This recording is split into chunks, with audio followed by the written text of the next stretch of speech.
छत्तीसगढ़ की सियासत में उस वक्त खलबली मच गई जब सूबे के पूर्व डिप्टी सीएम रह चुके टीएस सिंहदेव ने भूख हड़ताल में बैठने का ऐलान कर दिया।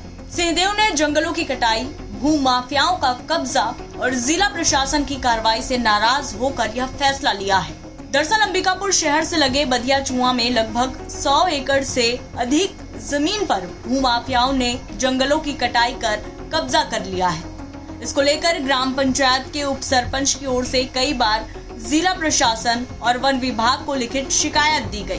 बावजूद इसके आज तक किसी भी तरह की कोई कार्रवाई नहीं हुई। इसके बाद ग्रामीणों ने पूर्व डिप्टी सीएम से इसकी शिकायत की। गांव वालों की शिकायत सुन सिंहदेव खुद मौके पर पहुंचे और जिला प्रशासन पर जमकर भड़कते हुए भूख हड़ताल में जाने की बात कह डाली। देख सकते हैं कि वो वहां तक ऐसे फैल के वो नीचे तक और लगभग गुमला नेशनल हाईवे तक, जहां सिसोदिया जी का पेट्रोल पंप लोग बता रहे हैं, उसके 500 मीटर तक का पूरा क्षेत्र एक के बाद एक काटा जा रहा है। और आप स्वयं देख सकते हैं कि मेड़ के आकार भी दिख रहे हैं। यहाँ कुछ नहीं है, जोत कोड भी ऐसा नहीं दिख रहा है और मेड़ बना के लोगों ने क्षेत्र को आपस में बांट लिया है। ये रिजर्व फॉरेस्ट है जो कलेक्टर ने 2016-17 में अन्य अधिकारियों के साथ सेटल भी किया, उसके आदेश भी हैं और बावजूद उसके ये स्थिति बनी। मैं बाहर था, दिल्ली में था, तो गांव से खबर आई कि बाबा यहाँ दिक्कत हो रही है। कुछ वन अधिकार पत्र हैं वो हमको अभी तक नहीं मिले हैं। आज़ादी के पहले से जो लोग काबिज हैं उनके वन अधिकार पत्र नहीं मिले हैं। नए लोगों को कुछ वन अधिकार पत्र मिले हैं, कुछ वो भी प्रक्रिया अधूरी है। और कुछ लोग हैं जो खरीद बिक्री भी कर रहे हैं।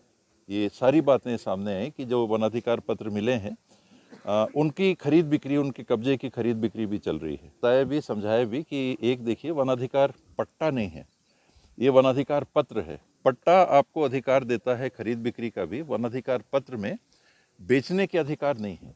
और यदि आप बेचते हैं तो ये जमीन वापस शासन को चली जाएगी। तो प्रजातंत्र के इस चौथे स्तंभ के माध्यम से हम लोग चाहेंगे कि लोगों के सामने सच्चाई कम से कम पहुंचे। अगला कदम इसको रोकने का होगा। ये नौबत तो नहीं आनी चाहिए कि यहाँ आके मैं भूख हड़ताल में बैठूं। ये तो अति हो जाएगी। नौबत आई तो बैठूंगा, ये तो अति हो जाएगी। तो यानी हल्कापन है क्या? हमारी व्यवस्था ऐसी है कि ये सब करना पड़ेगा तब कार्रवाई हो। एक जानकारी आए और अगर वो बात सही है, पक्ष विपक्ष इसमें कुछ नहीं है, नियम और कानून है, नियम और कानून के विपरीत हो रहा है तो आप कार्रवाई करिए। आखिरी में प्रजातंत्र में क्या होता है? जनमत का संग्रह है।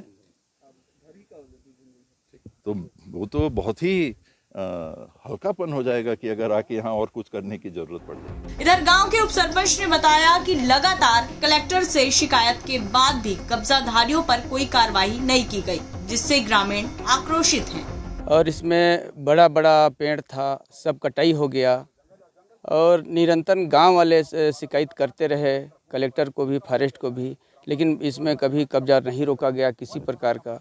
गांव में आक्रोशित है कि हम लोग का निस्तारी है और जंगल से निस्तारी है और जंगल रहने पर हम लोग का आगे भविष्य में हर प्रकार का ऑक्सीजन मिलेगा और हम लोग का सुख सुविधा मिलेगा कह के सब ये लोग को आक्रोशित हो रहा है कि वो नष्ट हो रहा है।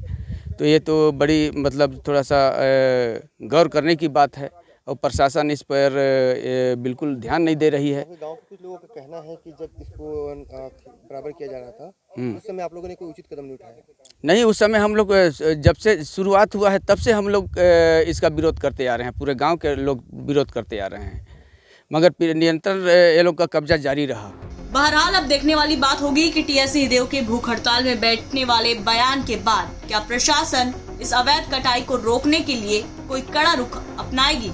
अंबिकापुर से सुमित सिंह की रिपोर्ट, छत्तीसगढ़ तक।